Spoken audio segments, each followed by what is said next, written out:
Nous sommes ouverts et vous serez les bienvenus en Afrique. Ceux qui veulent investir dans l'agriculture sont les bienvenus. Ceux qui veulent investir dans la transformation sont les bienvenus. L'éducation, nous voulons transformer l'école. Parce que le formatage que nous vivons actuellement, c'est depuis l'école. Ils nous ont canalisés, de sorte que les intellectuels, pour la plupart, ne peuvent pas réfléchir, sortir des sillons qu'ils ont tracés. Dieu merci, les consciences sont en train de s'éveiller. On a besoin de plus. On a besoin de changer le système éducatif. Nous étions en train de piller nos richesses.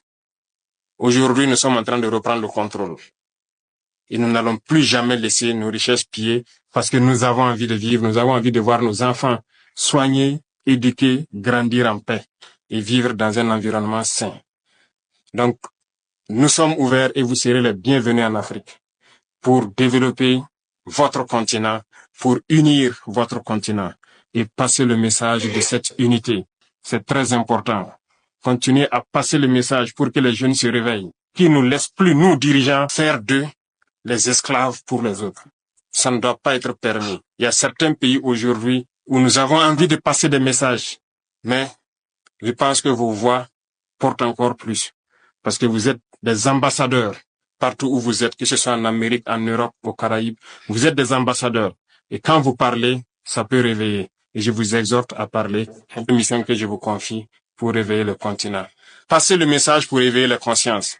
Certains gouvernants essaient d'endormir leur peuple toujours et continuent de piller leur peuple au profit de l'Occident. Il faut que ça cesse. Qui mieux que vous pour passer ce message aux différents peuples? L'Afrique doit se réveiller.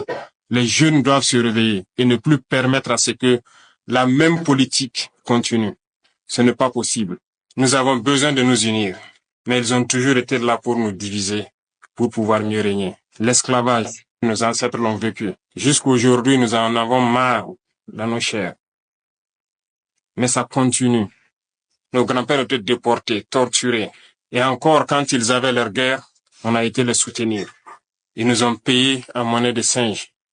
D'autres ont été tués lorsqu'ils ont essayé de revendiquer. Plusieurs d'entre eux sont morts dans leur village avec les séquelles de la guerre. On n'a jamais reconnu le travail de l'Africain. Notre mission, c'est d'abord d'éveiller l'Afrique. Et qui mieux que vous, de la diaspora, pour faire comprendre ce que c'est que l'Afrique. Aujourd'hui, notre combat, c'est pouvoir nous unir. Parce que unis, nous sommes forts. Divisés, on est faibles. Ils ont toujours travaillé à nous diviser. Je vous exhorte à passer le message pour que l'Afrique puisse s'unir. Nous avons la chance ou la malchance de vivre la guerre depuis quelques années. Et à un moment donné, il fallait dire, c'est assez. Nous en avons marre. Nous avons pris nos responsabilités et nous nous rendons compte, aujourd'hui plus que jamais, que nous avons eu raison de prendre nos responsabilités. Parce que ces armées étaient installées ici, n'ont jamais pu, en aucun moment, surveiller notre territoire pour voir les terroristes qui venaient nous tuer et repartir, avec tous les moyens qu'ils avaient. Et lorsque nous nous avons demandé de partir, aujourd'hui nous avons pu acquérir un bon nombre de moyens qui nous permettent de faire notre guerre et d'éloigner la menace et de l'endiguer, je dirais. Nous avons pu équiper nos forces et reconstituer nos armées. Ça ne leur plaît pas. Forcément, ils vont créer d'autres schémas. Mais nous sommes là et nous tiendrons, grâce à vous qui êtes loin. Nous tiendrons toujours debout parce que l'Africain, c'est la résilience. Nous avons assez souffert. La première chose que vous pourriez faire pour l'Afrique, c'est de passer le message positif. Assez de pillages, assez de morts. Il est temps qu'on s'unisse et qu'on travaille. Nous ne demandons qu'à vivre dignement, à vivre libre. L'Afrique est encore vierge. Tout est à faire en Afrique. Regardez comment nos villes sont. Nous pouvons aussi développer nos systèmes de santé, d'éducation.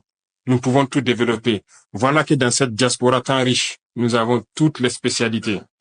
Aujourd'hui au Burkina, nous sommes en train de réfléchir à mettre en place une université polytechnique, rien que pour former des ingénieurs scientifiques. Parce que tant que nous ne formerons pas la jeunesse à ce que nous puissions nous-mêmes produire et transformer ici sur place, nous resterons toujours esclaves. La souveraineté, c'est tout un ensemble. Nous sommes en train de nous battre pour l'autosuffisance alimentaire. Ceux-là qui peuvent investir dans l'industrie agroalimentaire pour transformer nos produits ici, vous êtes les bienvenus. Nous produisons tout ici. Tout pousse sur nos sols. On a tout expérimenté au bout de 1 an et quelques. Tout pousse au Burkina.